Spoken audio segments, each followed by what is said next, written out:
Good morning प्यारे बच्चों। अभी आप लोगों ने प्रीवियस वीडियो में इस टर्म को समझा। अब इसके आगे का जो वीडियो है यहाँ पर हम लोग और भी चीज़ों को ध्यान से देखेंगे। तो सबसे पहले आप सभी को ये क्लियर हो चुका है कि एसिड क्या है, बेस क्या है और सॉल्ट क्या है। तो एसिड को हमने प्रीवियस वीडियो में देखा था कि एसिड वो हैं जो आपके टेस्ट में कैसे होते हैं, टेस्ट में आपके सोर होते हैं, ठीक है। और जो उनका नेचर है वो कैसा है, वो क्लोसिव होता है, ठीक है।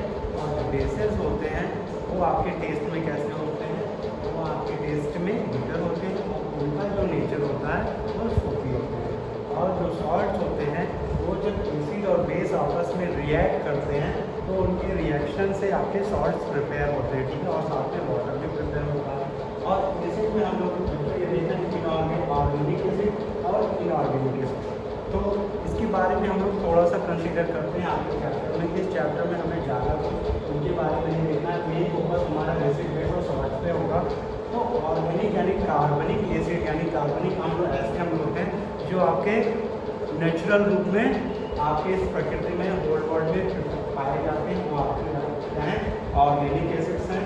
और इनऑर्गेनिक एसिड ऐसे एसिड्स होते हैं जिनको हम मैन मेड या आप कह सकते हैं जो सिंथेटिकली जो प्रिपेयर किए जाते हैं वो आपके इनऑर्गेनिक एसिड होते हैं, ठीक है। तो ये सारी बातें हमारे चैप्टर से रिलेटेड ऐसे शॉर्ट टर्म्स हैं जिनको हमें बहुत अच्छे से फोकस करना है। उसके बाद जब हम आगे बढ़ते हैं एसिड्स पे तो आपके बुक में प्यारे बच्चों यहाँ पर हमें जो एसिड है उसके एग्जाम्पल मैंने आपसे कहा था, तो आप सभी ने आई होप आप सभी ने उसको जो है फोकस किया होगा, कंसिडर किया होगा, एग्जाम्पल की एक लिस्ट प्रिपेयर की होगी। आप सभी मुझे जरूर सेंड कर देंगे। अब प्यारे बच्चों हम लोग यहाँ पर ये समझेंगे कि जो एसिड और बेस है इसको हम कैसे डिसाइड कर पाते हैं कि कौन एसिड है कौन बेस है, ठीक है। तो इसके लिए यहाँ पर हमें आयंस को समझना होगा। आयन क्या होते हैं, जो हाइड्रोजन का चार्ज होता है इनके ऊपर, उसी को हम आयन से रिलेट करेंगे, ठीक है। यहाँ पर पॉजिटिव चार्ज और नेगेटिव चार्ज की बात की जा रही है। तो जो आयन होते हैं आपकी बुक में भी देखिए आयन के बारे में थोड़ा सा बताया गया होगा कि आयन क्या है, दीज आर चार्ज एटम। वो क्या है, एटम के ऊपर चार्ज है और ग्रुप ऑफ एटम या ग्रुप एटम्स का ग्रुप है, अणु का ग्रुप है, ठीक है। एटम को अणु कहते हैं। These are cations with positive charge. जिनके ऊपर पॉजिटिव चार्ज है उनको कैटायन, और जिनके ऊपर नेगेटिव चार्ज है वो आपके क्या कहलाते हैं, जिनके ऊपर आपका पॉजिटिव चार्ज है उनको हम कैटायन, और जिनके ऊपर नेगेटिव चार्ज है उनको हम कहते हैं आयंस, ठीक है। तो अब यहाँ पर जो पॉजिटिव चार्ज है उनको हम ऐसे रिमूव करते हैं।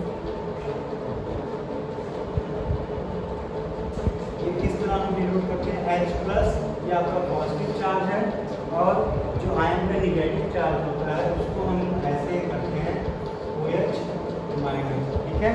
तो इसको हम कहते हैं हाइड्रोजन आयन और इसको कहते हैं हाइड्रोक्सिल आयन, ठीक है। तो यहाँ पर इन बातों को हमें ध्यान रखना है। अब हमारे पास बुक में आपके एक टेबल बनी होगी, उस टेबल में कुछ फ्रूट्स के नाम मेंशन है और उनमें कौन सा एसिड पाया जाता है उनकी बात की गई है। जैसे सपोज है कि यहाँ पर नेचुरल सोर्सेज यानी वो हमें प्रकृति में प्राप्त होना है, यानी वो कौन सी कैटेगरी में आ रहे हैं, एसिड के ऑर्गेनिक कैटेगरी में आ रहे हैं, क्योंकि वो हमें नेचुरली प्राप्त हो रहे हैं। अगर उनको हम बना के लेते तब वो आपके इस कैटेगरी से बिलोंग करते, अदरवाइज वो आपके इस कैटेगरी से बिलोंग करेंगे अगर वो नेचुरल में पाए जा रहे हैं, ठीक है। तो अब नेचुरल में क्योंकि वो पाए जा रहे हैं तो इसलिए उनका जो नाम है यहाँ पे मैं पढ़ देता हूँ बुक में आपके। यहाँ पे आपके सिट्रिक फ्रूट्स की बात की गई जिसमें आपके ऑरेंज, लेमन, जिनमें कौन सा एसिड रिलीज करते हैं वो सिट्रिक एसिड करते हैं, ठीक है। और आपका फर्मेंटेड फर्मेंटेड मिल्क है जिसमें आपका लैक्टिक एसिड है। तो ये बात भी हमें ध्यान रखना है कि आपके जो मिल्क है उसमें कौन सा एसिड है, उसमें लैक्टिक एसिड प्रिपेयर होता है। और विनेगर यानी जो सिरका होता है, गांव में आप लोगों ने सिरका देखा होगा, जो किससे प्रिपेयर होता है, या तो जामुन से प्रिपेयर किया जाता है या आपके गन्ने से प्रिपेयर किया जाता है, शुगर केन से। ठीक है, तो यहाँ पर इसमें कौन सा एसिड पाया जाता है बच्चों, ये छोटे छोटे एग्जाम्स में ये पूछे जाते हैं कि कौन से फ्रूट से कौन सा एसिड रिलीज हो रहा है, उस एसिड का नाम आप बताइए। जैसे 4 ऑप्शन दे दिया जाए और लिख दिया जाए विनेगर से रिलीज होने वाले एसिड का नाम बताइए। 4 अलग अलग नाम है, एक तरफ मैलिक एसिड लिखा हुआ है, एक तरफ सिट्रिक एसिड लिखा हुआ है, एक तरफ एसिटिक एसिड लिखा हुआ है और एक तरफ नन ऑफ दिस लिखा हुआ है। तो अगर आप नहीं जानते रहेंगे कि कौन से फ्रूट से कौन सा एसिड रिलीज हो रहा है, या आपके 7th क्लास में अगर है तो इसका कुछ फोकस है। ठीक है, तो आपको यहाँ पर ये जानना होगा कि विनेगर से आपका एसिटिक एसिड रिलीज होता है। ये एग्जाम्स में पूछे जाते हैं, जब आप कंपटीशन का एग्ज़ाम देंगे तो वहाँ पे आपको ये छोटे छोटे क्वेश्चन मिलते हैं। लेकिन फिलहाल अभी हमें इनको समझना है, लेकिन ये भी बात ध्यान रखनी है कौन से फ्रूट से कौन सा एसिड रिलेट करता है। ठीक है, जनरली आपको ध्यान रखना है क्योंकि आपकी डेली लाइफ से रिलेटेड है। सिरका आप सभी देखते हैं, लेमन हो गया, दूध हो गया और ऑरेंज हो गया, ये सब आपके घर में अवेलेबल है। आप हमेशा इनको देखते हैं, इनको यूज़ करते हैं, तो आपको पता होना चाहिए इसमें कौन सा एसिड पाया जा रहा है। ठीक है, तो और आगे भी है आपके एप्पल है, एप्पल में आपका कौन सा एसिड पाया जाता है, उसमें आपका मैलिक एसिड पाया जाता है। ठीक है, फिर नेक्स्ट है टैमरिंड, यानी आपका जो टैमरिंड है यानी आपका इमली जिसको बोलते हैं ना, इमली आप लोगों ने देखा होगा, उसमें कौन सा एसिड पाया जाता है, उसमें आपका टार्ट्रिक एसिड पाया जाता है। ठीक है, आप लोग जो है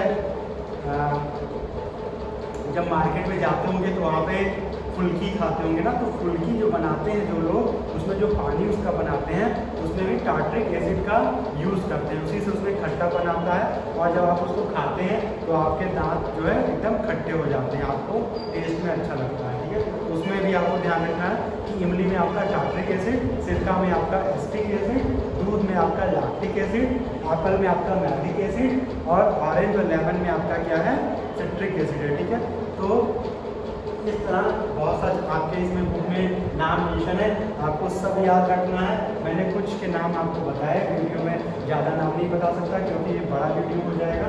तो अभी हमने एसिड को यहाँ पे कंसीडर किया, उसके जो ऑर्गेनिक पार्ट्स हैं उनको कंसीडर किया कि ऐसे पार्ट जो हमें क्या होते हैं, जो हमें नेचुरल से प्रोवाइड होते हैं, वो आपके एसिड के कौन से पार्ट हैं, ऑर्गेनिक पार्ट हैं। अब हमें इनऑर्गेनिक को भी देखना होगा क्योंकि हमारे बुक में अगर लिखा हुआ है इनऑर्गेनिक, यानी जिनको हम खुद प्रिपेयर कर रहे हैं, तो उनको भी हमें देखना होगा। तो उनसे रिलेटेड यहाँ पर कुछ एग्जाम्पल है, उनको भी हम देख लेते हैं।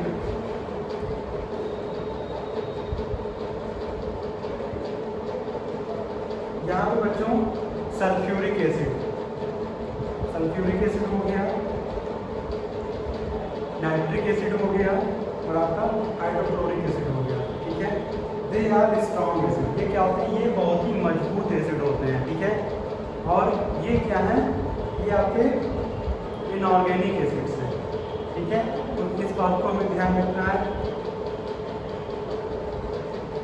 तो प्यारे बच्चों, अभी वीडियो में हम लोग इतना ही बातें समझते हैं, छोटा वीडियो बना रहा हूँ, लेकिन आपको खाली यहाँ पे फोकस कराया गया है एसिड को, और एसिड से जो नेचुरली हमें प्रिपेयर होते हैं ऑर्गेनिक एसिड, उनकी बात की गई। ठीक है, और आगे नेक्स्ट वीडियो में हम लोग नेक्स्ट बातें बेस से रिलेटेड करेंगे। अभी इतना ही, आप सभी इस वीडियो को जरूर देख लीजिएगा और साथ ही साथ हमारे चैनल को लाइक भी करिएगा और सब्सक्राइब भी करिएगा, और हो सके तो अपने फ्रेंड्स को जो आपके 7th स्टैंडर्ड में होंगे उन तक शेयर भी कर दीजिएगा। ठीक है, थैंक यू।